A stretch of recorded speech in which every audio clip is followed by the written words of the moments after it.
क्यामेरामा हुनुहुन्छ म्याडमजी। म्याडमजीले चाहिँ भिडियो खिच्ने काम गरेर मलाई सहयोग गर्दैछ। म चाहिँ मेरो फार्मतिर लागेँ साथीहरू।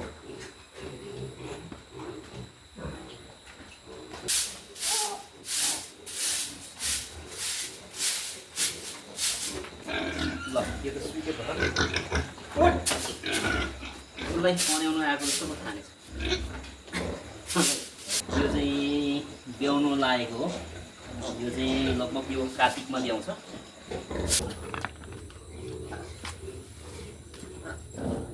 यो भरिसक्यो। यसलाई चाहिँ पछि मकैमा हाल्ने हो यो मल सबै।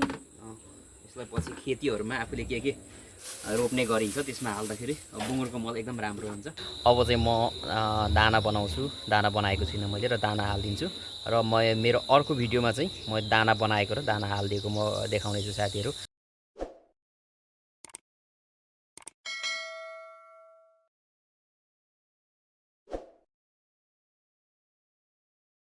नमस्ते साथीहरू, स्वागत छ तपाईँहरूलाई आजको मेरो अर्को भ्लगमा।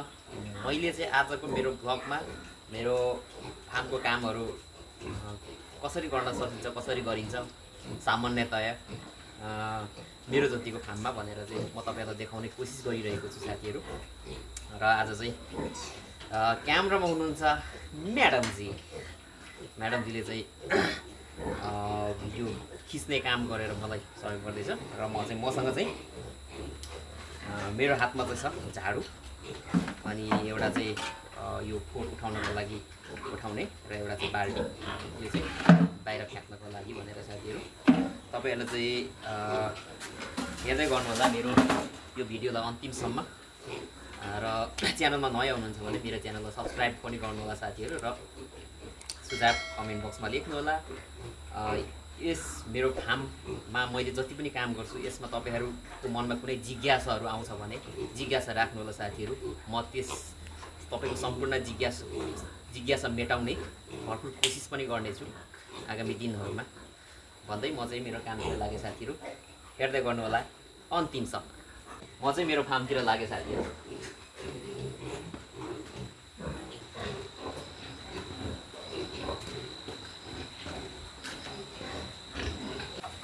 साथीहरू मैले चाहिँ यहाँबाट सुरु गरेँ सफा गर्नको लागि चाहिँ। यता चाहिँ सफा गर्नु परेन, पर पनि 2-3 जग्गा, तर जुन चाहिँ एकदम सफाइ भएकोले बिहान मात्रै सफा गर्नुपर्छ, अहिले सफा गर्नु परेन।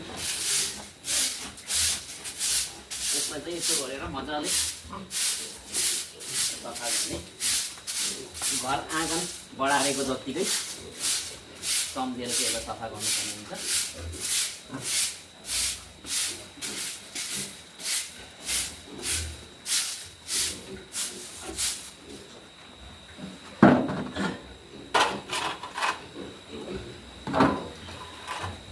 यो उठाएको देखिन्छ।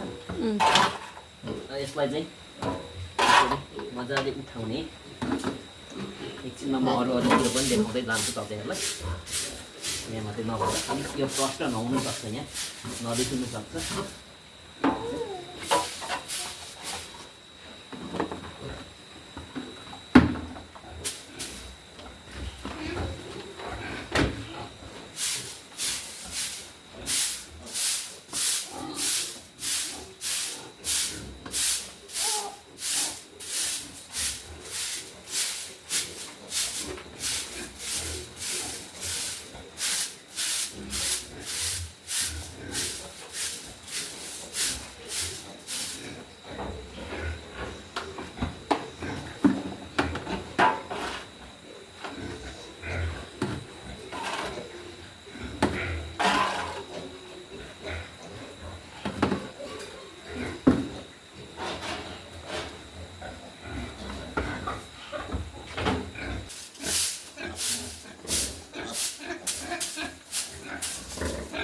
ल यो त सुके भयो।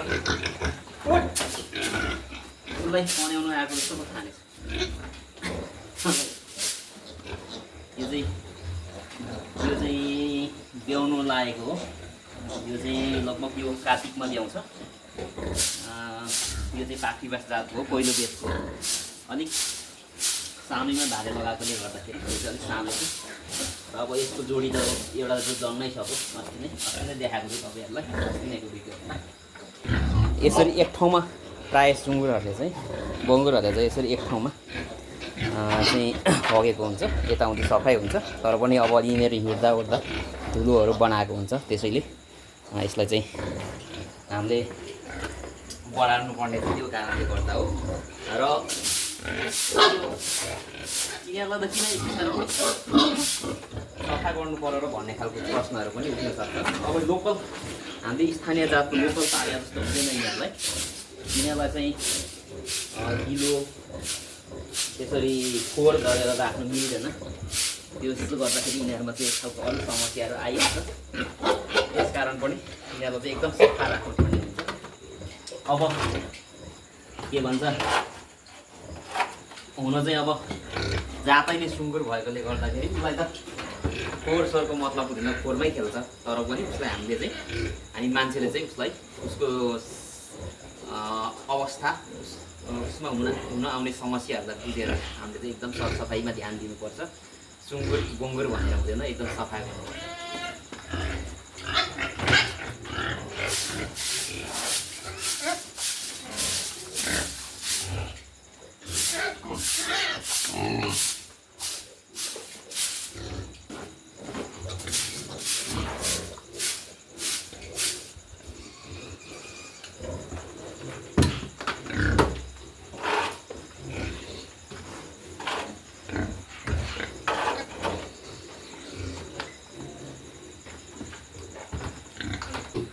यिनीहरूलाई चाहिँ 5वटा छुट्याइराखेको छु।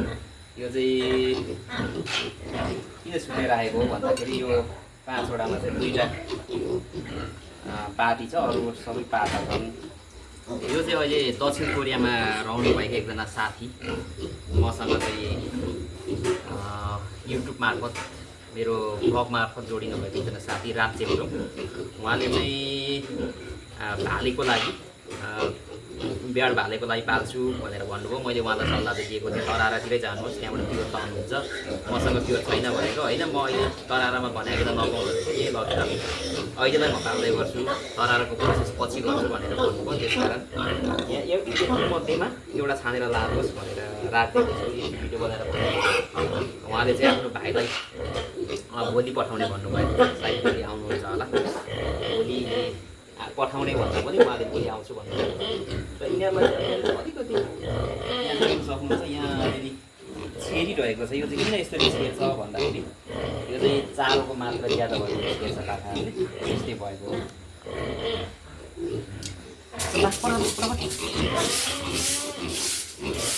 साथीहरू मैले यो एक बाल्टी ल्याइसकेँ यहाँ सोधेर। अब यसलाई चाहिँ उता लगेर व्यवस्थापन गर्ने गरेको छ। तपाईँहरूलाई म व्यवस्थापन गर्ने ठाउँ पनि देखाउँछु।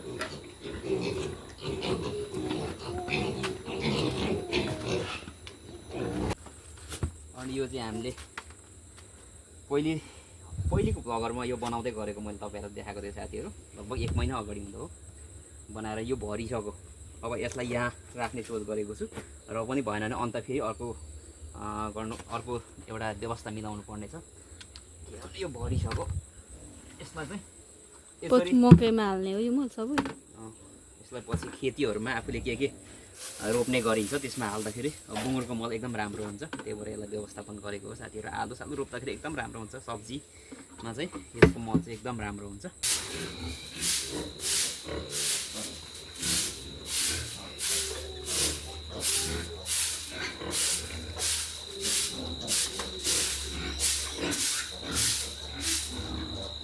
र साथीहरू यो सुँगुर चाहिँ एकदम नामले सुँगुर के नाम्रो जस्तै चेप्रो छ। यो जति नै उ भयो भने मोटाउनेवाला छैन, तर बाठाहरू चाहिँ राम्रो छ। यो बाठाहरू चाहिँ लगभग कति दिनको भयो, 40-42 दिनको भयो। यो चाहिँ एकदम राम्रो छ। अब यो चाहिँ तपाईँहरूलाई मैले अन्य भिडियोहरू पनि देखाएको छु। यो चाहिँ पाठा जन्मिसकेपछि पाठा बस्ने घर। यहाँ चाहिँ यो एउटा यहाँ छिर्ने निस्किने ठाउँ छ, यसलाई बन्द गरेर यो चाहिँ माउले चाहिँ टेक्छ किच्याउँछ भन्ने डरले चाहिँ हामीले चाहिँ यस्तो बनाएर चाहिँ यसमा राख्ने गरेको छौँ। तर अहिले यो पाठाहरूले भित्रै छिरेर चाहिँ एकदम यो भग्ने मुट्ने गरेछ। सबै खोरै खोर बनाएको छ। म यसलाई पनि सफा गर्छु।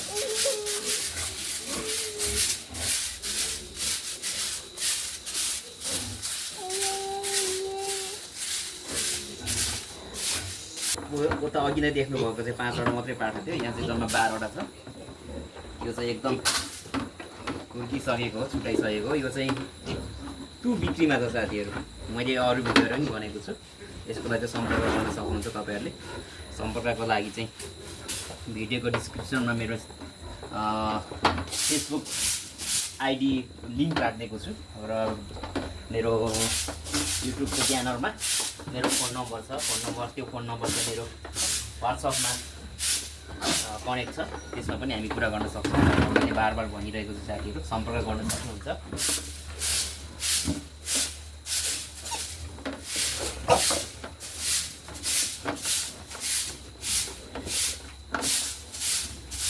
बाल्टीको वरिपरि हेर्नु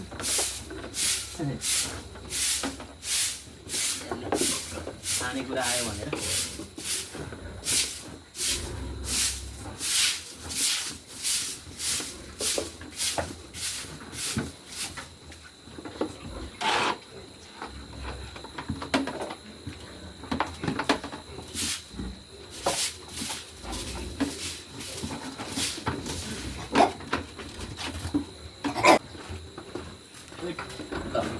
छुटाइहालेछ त। 20-22 दिन पछाडि चाहिँ माउदेखि छुटाउनु भनेर भनेको हुन्छ, तर हाम्रोमा त्यो सम्भव हुँदैन। त्यो चाहिँ प्रायः विदेशतिर मात्रै, नेपालमा सायद त्यो छैन। त्यसो गर्दैन होला जस्तो लाग्छ मलाई चाहिँ। विदेशमा चाहिँ त्यसै गर्छ, किनभने त्यहाँ अब यो पौष्टिक आहारहरू हाम्रोभन्दा धेरै राम्रो तरिकाले खुवाउने भएकोले पनि माउदेखि छुटाएर राख्छ 20-22 दिन पछाडि, चारोमा लाग्नु थालेदेखि चाहिँ। र हामीले चाहिँ 30 दिन कटेपछि मात्रै त्यसो गर्ने गरेको छ। हुन चाहिँ फेरि के हुन्छ भन्दाखेरि चारोमा लागिसकेपछि माउको दुधले भन्दा चारोले बढ्छ। जिरोको दाना खुवाउनुपर्छ, आवश्यक परे अरू सप्लिमेन्ट पनि खुवाउनुपर्छ। त्यसो गर्दाखेरि पाठाहरू एकदम छिटो बढ्ने गर्छ।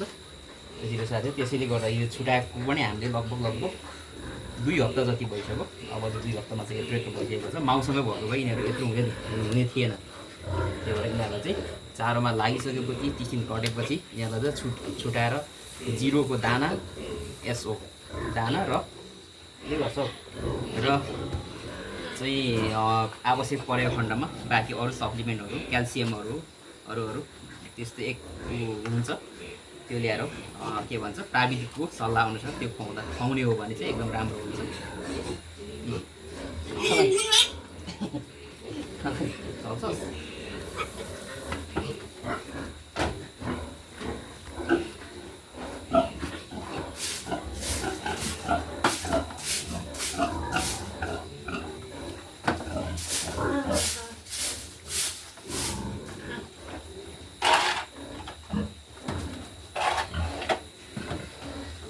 खोरहरू निकालेर फ्याट्ने काम चाहिँ सक्यो। अब चाहिँ म यसलाई यो भाँडाहरू सफा गर्छु।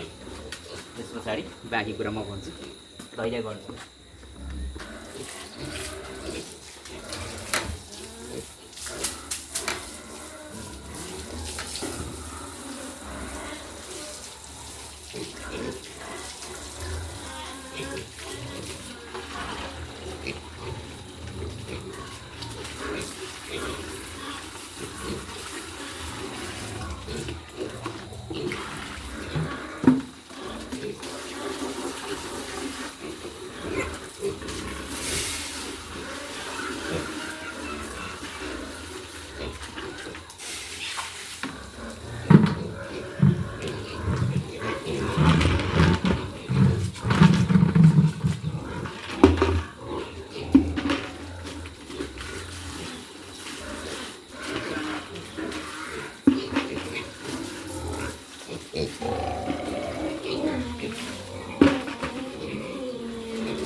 साथीहरू अब मैले सरसफाइ गरिसकेँ। सरसफाइ गरिसकेपछि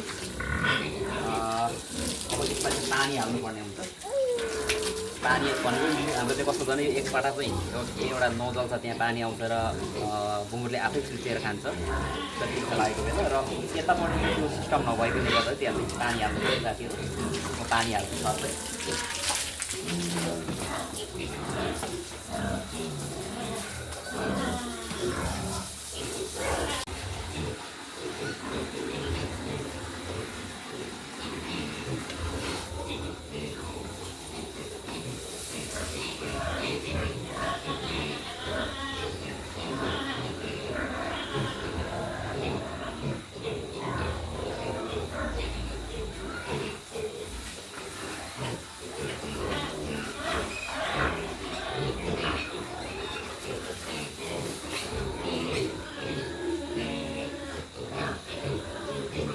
साथीहरू तपाईँहरू देखिहाल्नुभयो मैले फार्म सफा गरेँ पानी सानी हालिदिएँ र फार्म कसरी सफा गर्न पर्छ भन्ने कुराहरू पनि मैले सकेसम्म मैले आफूले त्यो पनि मैले तपाईँहरूलाई जानकारी गराउँदै फार्महरू सफा गरेँ साथीहरू।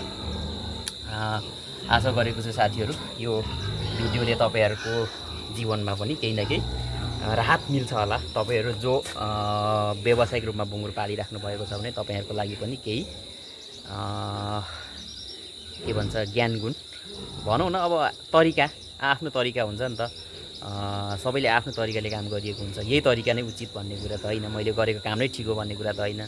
मैले यसरी अरूको देखेँ भने म अरूको पनि लिन्छु, राम्रै चिज है यो त यसो पो रहेछ भनेर म अरूको पनि हेरिरहेको हुन्छु। र मेरो जसले हेर्नुभएको छ तपाईँहरूले मेरो राम्रो चिज तपाईँहरूलाई ठिक लागेको चिज उचित लागेको चिज लिनुहुन्छ भन्ने आशा गरेको छु साथीहरू। भन्दै अब चाहिँ म दाना बनाउँछु, दाना बनाएको छुइनँ मैले र दाना हालिदिन्छु र मेरो अर्को भिडियोमा चाहिँ म दाना बनाएको र दाना हालिदिएको म देखाउनेछु साथीहरू। आजको लागि चाहिँ मेरो यो भिडियो यति नै साथीहरू। यतिसम्म हेरेर साथ दिनुभएकोमा तपाईँ सम्पूर्णलाई धेरै धेरै धन्यवाद साथीहरू। मेरो च्यानलमा नयाँ हुनुहुन्छ भने च्यानललाई सब्सक्राइब गर्न नबिर्सिनु होला र सुझाव जिज्ञासाहरू कमेन्टमा लेख्नुहोस् भन्दै बिदा चाहन्छु। सेवा हो, बाई बाई।